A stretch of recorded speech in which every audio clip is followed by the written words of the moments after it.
मैं अभी ग्राम सुकई में हूँ और 2 दिन पहले यहाँ पर जो भयानक आपदा इस गांव में और बगल के गांव फरसाड़ी और कुंजोली और 2-3 अन्य छोटे छोटे हेमलेट विलेज जो हैं, इन सब में भयानक आपदा आई। मेरे पीछे का ये मंजर आप देख सकते हैं कि किस प्रकार गांव के ठीक बीच में जो ये केले का पेड़ है, किस प्रकार ये उखड़ चुका। यहाँ पर ये मकान की नींव आप देख रहे होंगे कि वो मकान की नींव कैसे हिल गई। इसी प्रकार पूरे गांव में अलग अलग बाखली में, अलग अलग खोदों में इसी प्रकार का मंजर है। प्राकृतिक आपदा को, ये तो ठीक है प्राकृतिक आपदा है, लेकिन उसके बाद जो सरकारों का काम होता है वो काम कहीं पर यहाँ दिख नहीं रहा है। हमारे प्रदेश में आपदा प्रबंधन विभाग है। अब तक 48 घंटे बीतने के बाद भी इस गांव के साथ साथ अन्य गांव में जहां पर भी ये घटना घटी है, 48 घंटे बीतने के बाद भी कहीं आपदा प्रबंधन का कोई काम यहाँ पर नहीं दिख रहा है। गांव में पानी के लाइनें तमाम टूट गई हैं, लोगों के घरों में मलबा घुसा हुआ है, लोगों के रास्ते टूटे हुए हैं, पुलियाएं टूट गई हैं गदेरों में, लेकिन उसके बाद भी कहीं सरकार का कोई इस प्रकार का काम नहीं दिख रहा है कि सरकार को लगा हो कि इस प्रदेश में आपदा प्रबंधन एक विभाग है और उस विभाग को इस गांव में भेजा जाना चाहिए। अब तक एसडीआरएफ कहाँ है पता नहीं है। अब तक स्थानीय जो जनप्रतिनिधि हैं लोग बता रहे हैं कि और सब कोई यहाँ पर आने को तैयार नहीं, नदारद है। मैं तत्काल माननीय मुख्यमंत्री जी से ये निवेदन करना चाहता हूँ कि वो संज्ञान लें और संज्ञान लेकर जिला अधिकारी को ये निर्देश दें, उनके निवर्तमान उनके एंड पर कुछ धनराशि की व्यवस्था करें और इन गाँव में तत्काल प्रभाव से जो व्यवस्थाएं खंडित हो गई हैं, पेयजल लाइनें खंडित हो गई हैं, रास्ते टूट गए हैं, लोगों के मकान घरों में मलबा घुसा है, आने जाने लायक नहीं है, इसको तत्काल प्रभाव से इसको क्लियर करने की व्यवस्था करें। मैं सरकार से और खास करके माननीय मुख्यमंत्री जी से यह मांग करता हूं। आपको क्या लगता है कि जो यहाँ पर सरकार ने अभी तक यहाँ पर जो भी सहायता पहुंचाई, गांव वालों ने आपको बताया, इसमें अगर आपकी तरफ से क्या आश्वासन या क्या आप राय देना चाहेंगे सरकार की जो वो करे? देखिए, हम अपने विपक्ष में होने के धर्म का निर्वहन कर रहे हैं। हमारा काम है कि हम विपक्ष में हैं, हम किसी पद पर नहीं है। इन बहनों को बता देना चाहता हूं मैं। फिलहाल आगे आप लोगों के आशीर्वाद से संसद में जाने का मौका मिलेगा तो अलग बात है, अन्यथा हम किसी पद पर नहीं है। लेकिन चूंकि हम राजनीति में हैं तो ये हमारा कर्तव्य बनता है कि ऐसी विपदा की घड़ी में हम आपके बीच आए और आपके बीच आने के बाद सरकार को भी ये रास्ता दिखाएं कि रास्ता इधर से आता है और आप सरकार भी यहाँ आए। तो ये है कि जब विपक्ष ऐसे मौके पर विपक्ष जब सामने आता है तो सरकार को भी आना पड़ता है। अब सरकार को भी मजबूरी से यहाँ आना पड़ेगा। इस गांव में 1 महीने के बाद सार्वजनिक पूजा है, दीवा की पूजा है, जो मुझे लोग बता रहे हैं। और उस समय गांव में जो जनसंख्या आज गांव में है उसके 4 गुना 5 गुना लोग बाहर से, मतलब गांव के लोग जो बाहर रहते हैं वो सब पूजा में आते हैं। गांव में रास्तों का ये हाल है, पानी का ये हाल है, तो लोग चिंतित हैं। इसलिए सरकारों का काम है कि सरकार जो ये आपदा में व्यवस्थाएं खंडित हो गई हैं उस खंडित व्यवस्था को ठीक करे। हम अपना फर्ज निभा रहे हैं, हम अपना काम कर रहे हैं और सरकार का काम है। और मैं आपको बता देना चाहता हूं, अगर जिस प्रकार से अभी केंद्र के चुनाव चल रहे हैं और हमारी सरकार बनेगी तो गणेश गोदियाल इस जवाबदारी को स्वीकार करके आप बीच से जा रहा है कि ये पूरा काम गणेश गोदियाल कराएगा। धन्यवाद।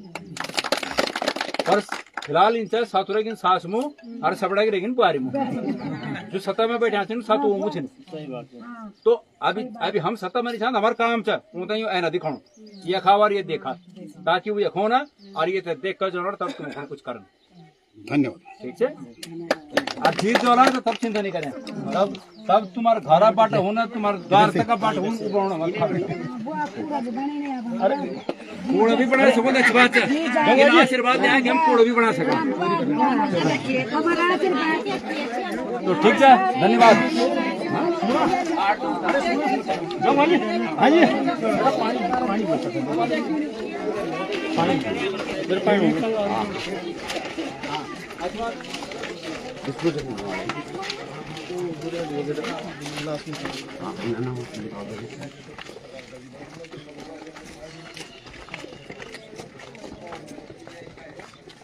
जो वो चाहे वो कोई भी चीज है भेजी पटवाल जी।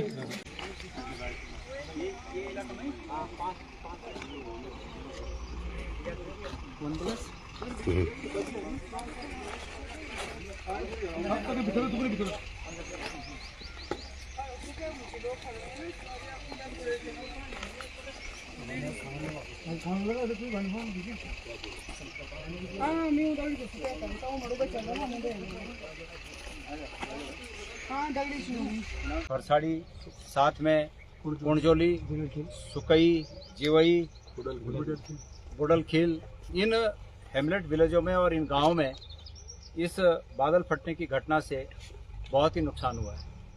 आज यहाँ पर चूंकि तमाम लोग इस परेशानी से जूझ रहे हैं, आप देख रहे होंगे उस तरफ पानी की लाइनें तमाम टूट चुकी हैं और लोग अपने पाइपों से जुगाड़ बनाकर कहीं कहीं पर इस गदेरे में जीवन यापन करने के लिए तमाम तरीके लोगों ने ईजाद किए हैं, अपना काम चला रहे हैं। और बगल में कुंडजोली में तो ये भी परिस्थिति नहीं है कि वहाँ पर ये किया जा सके। यहाँ पर ये भाई हमारे जो ढाबा चलाते हैं, वीरेंद्र सिंह जी ढाबा चलाते हैं, इनके ढाबे में भी ये बाहर का पोर्शन दब चुका है, अंदर पूरा मलबा गया। ये बेचारे भी काफ़ी परेशान हैं। इसी प्रकार नीचे भगत सिंह जी का मकान तो पूरी तरह ध्वस्त हो चुका है।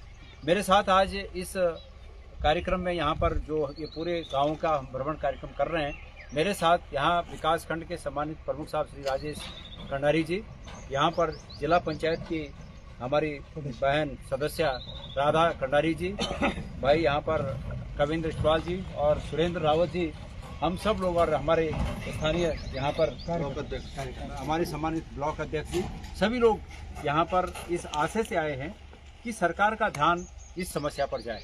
अभी लोगों ने हमारे विकास खंड के प्रमुख साहब को कहा है कि पानी तो बहुत मूलभूत आवश्यकता है, पानी की व्यवस्था होनी चाहिए। प्रमुख साहब ने, राजेश कंडारी जी ने जल निगम के अधिकारियों को निर्देश दिया कि शाम तक वो कुछ पाइप की व्यवस्था करें।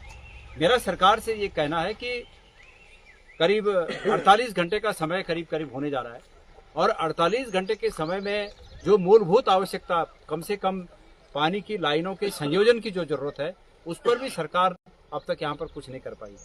मैं जिलाधिकारी महोदय को भी बात करूंगा और मुख्यमंत्री जी को भी बात करूंगा।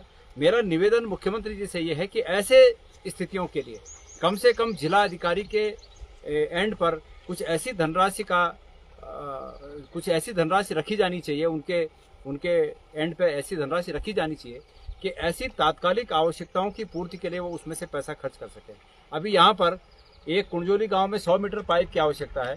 जल निगम कह रहे हैं हमारे पास कोई संसाधन है नहीं, पैसा है नहीं, ब्लॉक में कोई व्यवस्था है नहीं, तो कम से कम जिलाधिकारी के माध्यम से, एसडीएम के माध्यम से, ब्लॉक के माध्यम से सरकार इस प्रकार के धनराशि को रखकर तात्कालिक रूप में यहाँ पर व्यवस्थाएं करा सकती है। मैं शाम को मुख्यमंत्री जी से इसमें बात करूंगा, लेकिन मेरा निवेदन है कि अगर ये बात वहाँ तक जा रही हो तो मुख्यमंत्री जी को भी स्वयं पूरे राज्य के लिए, क्योंकि ऐसी परिस्थितियां पहाड़ों में कहीं भी पैदा हो सकती हैं बरसात के सीजन में, इसलिए तात्कालिक रूप में वहां पर ऐसी परिस्थितियों का सामना करने के लिए व्यवस्था की जा सके।